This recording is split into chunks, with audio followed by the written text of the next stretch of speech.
From TikTok to DeepSeek, Chinese-developed applications are becoming increasingly popular and capturing growing attention from international users, developers and investors. However, China's technological development is increasingly framed as a national security threat to America, fueling a greater sense of competition against China in Washington.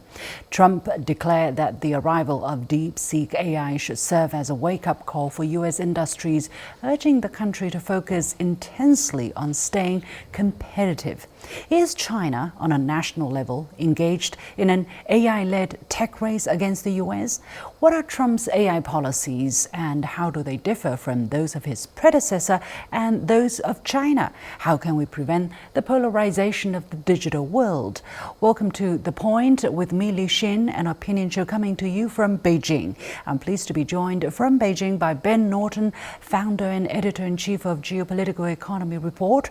From Brisbane, Australia, by Warwick Powell, adjunct professor at Queensland University of Technology, and from Macau, China, by Lu Gang, founder of TechNode, a global startup platform with a focus on innovators in China and Southeast Asia, also co-founder of Beyond Expo, one of Asia's largest platforms for tech advancements. Gentlemen, welcome to The Point. So let's take a look at what a lot of people in the American press or on Western press have been talking about is exactly what has been paving the way for China's tech breakthroughs. And they often refer to an ambitious plan China announced in 2017, which is called the New Generation Artificial Intelligence Development Plan. So let's read that out a little bit. The document outlined 3 steps to achieve its AI development goals, and step 1 would be by 2020, overall AI technology and application reach globally advanced level. AI industry becomes new economic growth point. Step 2 is by 2025, AI basic theory makes breakthroughs and AI technology and application tech reach a globally advanced level. AI becomes a major driving force for industrial upgrade and economic restructuring. And building an intelligent society makes progress. And step 3 is by 2030, AI theory, technology and application reach globally advanced level. China becomes global AI innovation center. Intelligence economy and society makes market progress, laying a solid foundation for becoming innovation-driven and economically powerful countries. So this year would mark the end of step 2. Warwick, let me go to you first. First of all, do you think China is on track to achieving its phased goals? And is China really engaged on a national strategic level in an AI-led tech race against the United States? Look, I think China is well and truly on track in terms of achieving its own objectives. In fact, it's made a bit of a habit out of being on track with the plans that it does lay out for itself, in large part because Chinese policymakers are able to harness the efforts of industry, researchers and people in communities to commit to the goals that have been set. And the reason that happens is because there's obvious public benefit to achieving these kinds of outcomes. Look, in terms of whether it's a competition with America or not, I think that broadly speaking, Chinese policymakers are actually much more focused on achieving the goals of improving the quality of life of people in China and ultimately by 2035 achieving a moderately prosperous society. They are the objectives. It's not about competing with other countries. It's actually about being better yourself. Ben, how do you look at the strategy just now and what China has been doing to achieve those phased goals? For instance, I notice when going through this plan, there is nothing about beating the United States in terms of AI or tech advancement or being a world leader. It does talk about becoming an innovation center in the world. Well, I think this reflects the totally different philosophy in China compared to that espoused by the United States. China advocates for win-win cooperation and mutually beneficial development, and it doesn't see everything in terms of a zero-sum game, whereas unfortunately in Washington, much of the rhetoric is this idea that everything is a zero-sum game, the US must be the number one, the idea of American exceptionalism. In his inauguration speech, President Trump emphasized that we need to be the best in the world. We're the number one. We're going to expand our territory and be more powerful than any other country. So these are very different philosophies. And when it comes to technology, we see this in China, where technology is seen as a way of helping to develop the economy and providing better jobs for people. And especially as China has moved up the value chain and can now produce cutting edge technologies, it's a way for China to no longer as be dependent on other countries, especially the United States, because the US, we've seen, has really weaponized its currency in the use of sanctions and tariffs and export restrictions. And it's also weaponized technology. We see that this is bipartisan in Washington. The Trump administration in 2018 launched a trade war against China and targeted Chinese tech companies. And then the Biden administration came in and carried out very similar policies, restricting the export of advanced chips to China. So these are very different philosophies. And one in Washington is about dominance and maximizing profit and not about meeting the needs of the people. Whereas in China, they see technology as part of a larger economic and political ecosystem that's about developing the country and pursuing common prosperity, and then internationally pursuing win-win cooperation. Mr. Liu, from a private sector perspective, especially from company level, such as those engaged in AI innovation and research, such as DeepSeek, what explains the kind of breakthrough that these companies are trying to make, and are they trying to beat the United States in any way or shape or form to become the AI leader in the world? What goes on in the mind of the leader and the staff of a company such as DeepSeek? Yeah, I think I totally agree with the other two guests. I think, we've been involved with engaged with the local tech ecosystem for so many years. I don't think, we are talking about competition every day. I think all these tech companies in China, they've been doing it for, many years on this, subjects on the AI. Maybe DeepSeek is, people think DeepSeek probably come from nowhere, then all of a sudden we see, wow, the DeepSeek. But actually, if you look at the AI industry in China, there are so many AI companies here. They've been doing it for 5 years, over 10 years.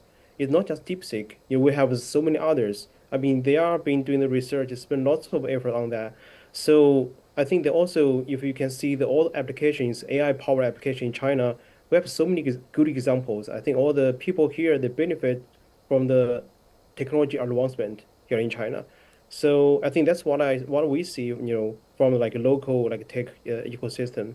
So basically, it's all about technology advancement instead of competition.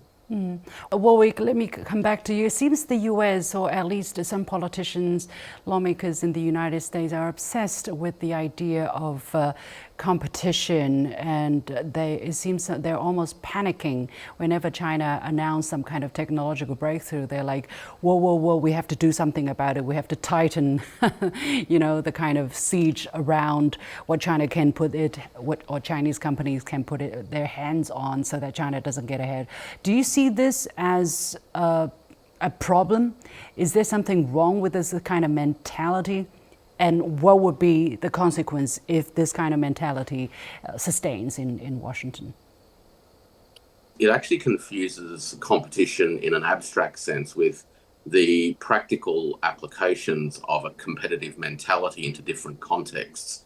So in economics, you would normally say that a degree of competition in markets is actually quite an important part of catalyzing innovation, driving down costs, and ultimately trying to deliver the best services and the best products at the best price possible to consumers and downstream enterprises. That's one type of competition. But there are other arenas where that kind of mentality actually doesn't work. And in a cross-border context, that is exactly the kind of environment where you are much better off focusing not so much on questions of competition with others, but looking very much at how you can strive to achieve the best outcomes or achieve the greatest standards that you set for yourself. Now, if those standards that you set happen to also lead the way and others follow, then well and good. What that shows is that you remain at the cutting edge. The second thing is how those new technologies ultimately get translated into economic and social life. And one of the areas where China has consistently demonstrated a very keen sense of pragmatic application is how do all these new technologies get articulated into systems that deliver more convenience, lower costs, better environmental outcomes, and ultimately better social, economic, and ecological efficiencies to achieve a better outcome overall. China is advocating for open source AI technology and promotes the accessibility of AI services to share the benefits of AI. Ben, why is China not overly concerned with the possibility that other countries may take advantage of such openness and accessibility to overtake China, which can potentially put China at a disadvantage? Well, I'm glad you asked this question. I think this issue is so important, this issue of open source technology, because we saw, for instance, that the CEO of OpenAI in the United States, Sam Altman, who's one of the most powerful billionaires in the US, he famously was asked about this in a press conference by someone from India. And he basically said that people in developing countries should not try to compete in AI because they don't have the sufficient resources that they need to develop this technology. Because, if you look in the US, these AI companies like OpenAI, which is half owned by Microsoft, these companies together are spending around $200 billion per year on capital expenditure. And the idea is you just flood all this money into the new equipments and new chips and nuclear plants, and you're going to develop the best technology simply through spending more money. But what China has shown is that it's not a matter of having the most resources and the most money. It's about having people who are motivated to innovate. And in fact, having fewer resources can lead people to be more creative and find new ways to get around these restrictions. Which is probably exactly the case with DeepSeek, right? That's exactly right. And this is also a signal to many people around the world in developing countries that yes, you can develop AI. One, you can develop AI because DeepSeek has now made it open source. So people can run it on their own computers and they can do their own research without hundreds of billions of dollars of resources. And it also reflects the different philosophy. Again, I mean, the US philosophy, they talk about competition, but really it's not so much about competition, it's about dominance and hegemony. And in fact, if you listen to some of these people in Silicon Valley, like Peter Thiel, who's another Silicon Valley billionaire who's very close to Donald Trump, and the Vice President J.D. Vance worked for Peter Thiel. Famously, Peter Thiel said that we don't want competition. He wrote an article in the Wall Street Journal titled "Competition is for Losers." And he actually argued that Silicon Valley's goal is to have monopolies. And we see this ideology reflected in the policy of the US targeting China, where anytime there is competition from a Chinese company, what is the response? They ban the Chinese company. They put export restrictions. They put sanctions on. They put tariffs on Chinese EVs. So, I mean, the US talks about competition, but really what it wants is total dominance. Mr. Liu, what is the kind of response from private sectors to news such as what came out most recently, actually just these days, that the US Commerce Department is looking into whether DeepSeek used restricted AI chips? One source who's familiar with the matter told the press that the Commerce Department suspects the company may have smuggled sanctioned chips from Southeast Asia. So that's the kind of reaction they get when they hear that, a Chinese company is performing better, is doing better, defying the US sanctions. So now they try to look whether they smuggled sanctioned chips. What is the first reaction from companies and people in your positions? Yeah, I think there are lots of comments because people DeepSeek make everyone always so surprised. I know it's DeepSeek basically come from nowhere. Then people think, oh, wow, we have something from China which can really beat OpenAI. So people started question about the ability, where's the chips come from, what's the technology they're using. So I think it's hard to comment on all these points because we are still kind of outsider. But I think the fact is, we do. I think DeepSeek, the white people and DeepSeek surprise everyone, because DeepSeek it does has kind of unique technologies, which surprise the industry. So I think it's I don't know where to go next, but I do think the rising of DeepSeek and also many other AI companies will bring more concern, in US. I think they're going to strengthen of the high level like chips to be used in China. But on the other way, I think for short term, I think that will bring the difficulties to the AI company in China because we do need all the chips for the like superpower, computing power. But for long term, I think it's in the past like 4 or 5 years in China we've been doing that. I think we spend lots of efforts and try to develop our own chips. So I think maybe it's more strengthened in US, but I'm sure they're going to actually speed up our local chip industries. I hope we can, basically to break the barrier. Yeah. Well, Warwick, zooming out a little bit from a longer historical perspective, what are we seeing here? I think it is pretty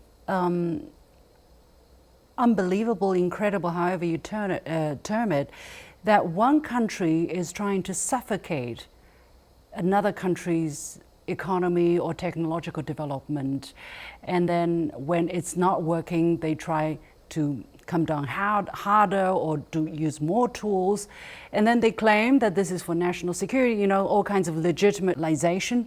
And is that what we're actually seeing? All of this in broad daylight. I think that there's something quite remarkable about it. Yeah, look, we're living through a very dramatic change in the structure of the global economy. And the last 100 years or thereabouts, the global economy has principally been dominated by that of the United States, which has utilized everything within its capabilities from financial strength, technology strength, as well as military strength to maintain a dominant position. From that position, it has been able to garner the benefits of being at the center of a system. That's changing. And it's changing not with one player replacing the next player, which is how I think many in the West sees it, but it's changing by the fact that there are more than one player now entering into the global marketplace, so to speak, which creates opportunities for economic development that have long been absent for people around the world. That's what's happening. Would you elaborate a little bit more than one players? For instance, are you talking about the European AI application called the chat, for instance, or what exactly do you mean by multiple players coming here? Look, it's not just in AI technologies, but it's in all sorts of other technology areas now where the barriers to entry for economic development, whether it's in new energy, whether it's in high technologies, whether it's in biotechnology, pharmaceuticals, medicinals, as well as the applications of foundational technologies in supply chain systems and other industries. Those barriers to entry have been dropping. And as one of the guests previously mentioned, once you move away from an economic model that is premised on monopolies, which pushes prices up and creates scarcity, to an economic model premised on abundance, which drives prices down, then the opportunities exist for people all around the world to jump on board and create the applications that they want to use within their own particular environment. So the Europeans are able to do it. People in China are able to do it. And of course, once you can download a foundational AI model, in this case DeepSeek, and run it locally on your own device, whether it's your local computer or whether it's a cheap $200 Raspberry Pi device, and then build applications on top of that, you've really broken the back of a system that has for centuries denied people around the world the opportunities to develop in ways that suit their aspirations. That's the systemic change that we're starting to see happen now. Ben, what is your judgment of the kind of trend that we're witnessing, that we're riding? And going forward over the next 5 years, what would you predict happening? Will the United States be even more desperate in its attempts to stop time from flowing, to stop this trend from developing, clamp down further on sanctions against China or whoever is, making breakthroughs in technological sense? Unfortunately, I do expect that to happen in the US, and this is really bipartisan among both Republicans and Democrats. But I think internationally, it's interesting to see the response because many people in developing countries who represent the majority of the world population have been very excited and motivated to see China's innovation, which again has been a sign to people that it's not only the richest countries like the United States that can produce this new technology. There are scientists and engineers and people everywhere who are trying to push for their own scientific breakthroughs. And I think China also has shown that it has diversified its trade relationships. China's largest trading partner is not the US anymore. It's actually the ASEAN countries of Southeast Asia. And the US thinks, especially Donald Trump, thinks that the entire world depends on the US, and the US can impose sanctions and tariffs and export restrictions and blackmail other countries into doing what Washington wants. But increasingly, we see that there are other options. Warwick discussed how we're in an increasingly multipolar world, not only politically, but economically. China is the world's leading industrial superpower. China has been able to produce basically everything, including now the cutting edge level of technology. And we saw that, 10 years ago, China made this industrial policy of Made in China 2025. And Bloomberg acknowledged that China met nearly all of its goals in this very ambitious campaign to upgrade its industrial structure, to develop advanced technology. So I expect that China will continue moving forward, and some other countries as well will develop, especially Southeast Asia. And I think the United States has to abandon this kind of zero-sum game mentality where only the US can win and everyone else has to lose, because we're in a world where there are more and more options. And the more that the US pursues this policy, the more it actually isolates itself. One of the former senior diplomats once told me that he thinks there is a problem that the Americans seem to believe they have a monopoly on innovation as well. Mr. Liu, let me go to you. Being a co-founder of one of the largest platforms for tech advancement in Asia, what's the potential here? How much potential are Asians and Asian companies hold in terms of technological breakthrough, especially given the kind of trend we're witnessing, if you agree that is the kind of trend we're riding? Yeah, I do think that's the trend.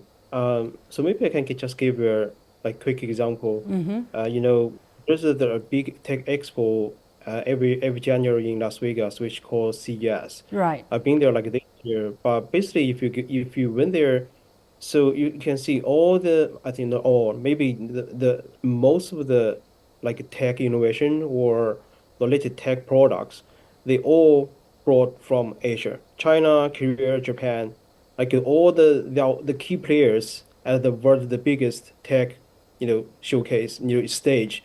So which actually reflect, which is already the fact, is that Asia is becoming the center for tech innovation. And so let's make it maybe clear. Let's make it clear. Are those products innovated, meaning the idea behind it, the core technology behind it, or were they produced, they were assembled in Asia? I mean, what can you tell us about these two different? Yeah, maybe that I think that's probably the key point. I think maybe 5 or 10 years ago, is I think the technology itself invented in American market, US, and manufactured or commercialized in Asia.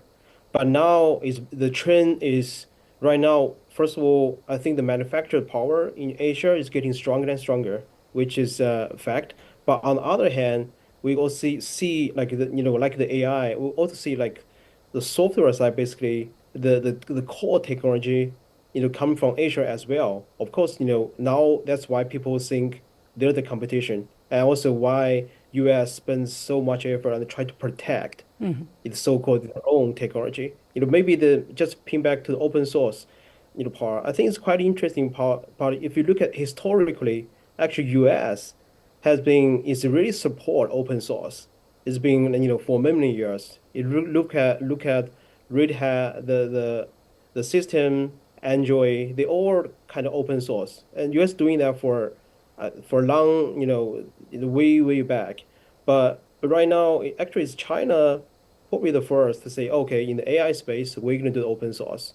So it's quite interesting, kind of shifting, for philosophy as well. Warwick, going forward in the next 4 years, what kind of potential implications will US's return to protectionism, technological and trade-wise, what will this return mean for consumers in the United States? One of the risks for consumers in the United States of a return to protectionism is increased costs as well as reduced access to choice, particularly in terms of some of the newer things that are coming out from other parts of the world. So that's the first set of implications. The second set of implications is actually on the innovation ecosystems elsewhere in the world, because as Ben and others have mentioned already, the source of innovation often is an environment of hardship or constraints and limitations where human creativity and ingenuity are pushed hard to find ways of overcoming or working around those constraints and limitations. So if there are export controls, as there have been over the last few years in relation to things like semiconductors, then what we have seen is the ability of Chinese entrepreneurs, scientists, engineers, and technicians, as well as government policy support, to drive processes that ultimately leverage the constraints into development and fast-tracking that development. So we're going to see, I think, potentially a double-edge effect. One is increased costs and a reduction in options and choices for the consuming countries, but also catalysts for China and others in the world to keep pushing ahead with innovation. What would be a sensible thing to do and a possible thing to do for the Trump administration then, Warwick? The objective really is to maximise the living standards of the people of your country. And to do that, you often need to find ways of collaborating with others and looking for common ground. That would be my strongest suggestion to economic policymakers in the Trump administration. Ben, what would be yours?